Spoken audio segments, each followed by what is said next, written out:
The question on everyone's mind when it comes to Battlefield 2042 now is, when is Modern Warfare 2 coming out? See what I did there? I'm sure you guys are wondering if it's worthwhile to jump back into Battlefield 2042. Now, if you don't own the game and you're wondering, should I pick it up? No, just don't. But if you did happen to get suckered in at launch and you own the game and you're wondering if it's worth it to give it a revisit, no, just don't. I've been playing the new Battlefield 2042 map Exposure, which came out with Season 1, the 0-hour update, and it's a great map. Every time I play it, it actually takes me back to the old days of Battlefield. Keep in mind, I've been playing it on Breakthrough as well as Rush, which is personally the only way to play this game at this point without wanting to rip your hair out completely.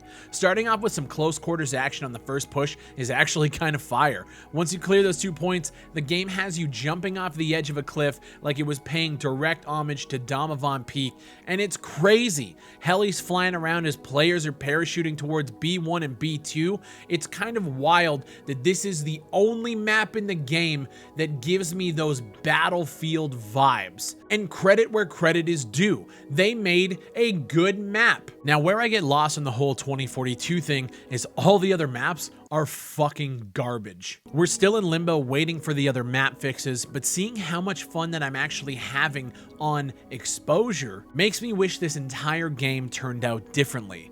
Having to wait until the end of the season just to get Kaleidoscope map fixes while all the other maps lie dormant is a fucking travesty. I was listening to Ryan MacArthur speak about the content within this Season 1 update, and he was specifically addressing the lack of content comparative to previous Battlefield titles, and he had this to say. And so the key for us was to make sure anything we built was at the level it needs to be at for a Battlefield game to be what it needs to be. And I think, you know, it is less, and I can understand where that feedback comes from players, but it's really good. It's really good content. The map is probably the best map, I think, in the game. Now, I actually agree with what he said there. It is the best map in the game, hands down. But then he says this. The weapons play great. The battle pass looks amazing. Fuck your battle pass. Fuck your cosmetics. The new specialist you guys introduced in the game is actually kind of cool. I actually enjoy guiding the rockets around. I use them for recon. I use them to try to take out other vehicles. It's pretty sweet, but they do move still at a snail's pace, similar to the recoilless M5. There's just something about it that makes it feel severely underpowered, but at the same time, it's a cool specialist. Hey guys, editing Big Fry here. Did y'all just see that fucking clip? I literally landed that rocket right next to somebody on the ground, and it didn't even do anything. Against vehicles is one thing, but especially against people on the ground, the splash damage, you basically have to hit the person completely dead on to do any sort of damage, and I think that's just fucking stupid. It feels like a specialist that should have been in the game at launch. Fuck Sundance. This actually makes sense for a Battlefield game if they were going this route. Good job. Right now, this game feels like a bargain bin version of Battlefield, which is bad. That being said, at launch, it felt like a Wish version of Battlefield. So there's improvement, but does it really swing the needle?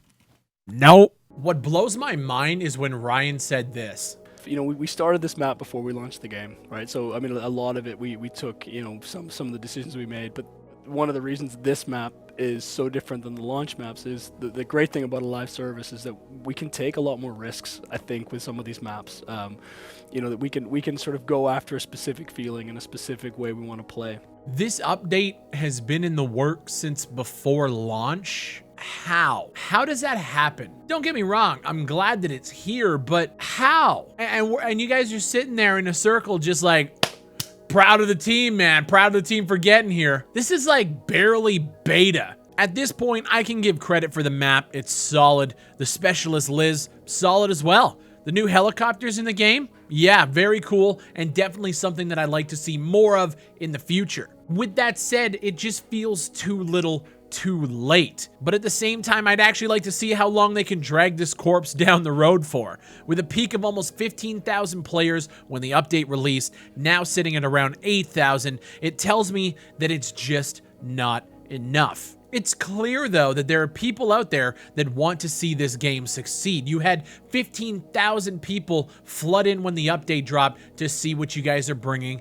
to the table, and that's a good thing. But this drip feed of content combined with a 30-minute video of 4 developers sitting there justifying the snail's pace development, it just screams clinging on to life. Now, DICE has come out and they said that they are all hands on deck on this game 2042, but very recently there was a post on PC Games N that actually found that the next Battlefield game will have a single player campaign. A job ad on EA career site seeks a design director at Battlefield Seattle, which was that new studio that was formed after the launch of 2042, headed by Halo co-creator Marcus Leto. So Leto joined EA in 2021 with the specific mission of expanding the narrative side of Battlefield. Now, I don't know if this narrative-driven single-player game is a tie-in to 2042 or if it's going to be the next title. We have no idea at this point. All we know is the Battlefield team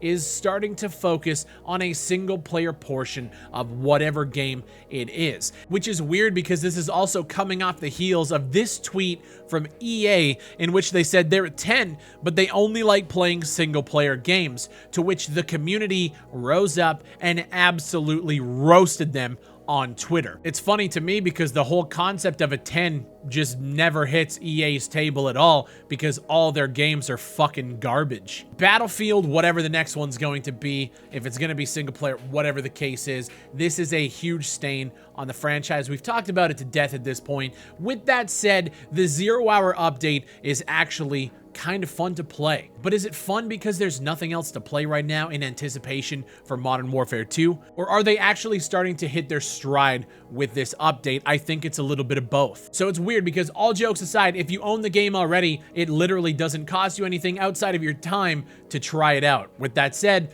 do you want to spend your time playing 2042? I get either way. Yes, no, it literally doesn't matter to me. Do not buy this game at all. Do not buy the Battle Pass. Do not buy anything related to Battlefield 2042. But if you pre-ordered the game or you bought it at launch, you were fooled just like the rest of us. Download the update, try to get a few hours out of it, and then at least that sting, that burn, doesn't feel as bad. My name is Big Fry. Thank you guys for watching. If you guys want to pick up a t-shirt, they're all $15 right now until July 8th to celebrate Canada Day and Independence Day. Happy July 4th to my US audience. I hope you guys are all doing well. I hope you had a great weekend. Stay safe, guys. Try to remain positive. Try to keep a smile on your face through all of these hard times. If you guys can, leave a like on the video, subscribe with the bell on so you know when I upload, when I live stream on this channel. And make sure you guys follow my Instagram. We just hit 2,000 followers the other day, and we're trying to grow that with different reels and other types of content over there to give you guys a behind the scenes look at my life, the channel, and everything in between. Appreciate you guys watching, and I'll see you on the next one.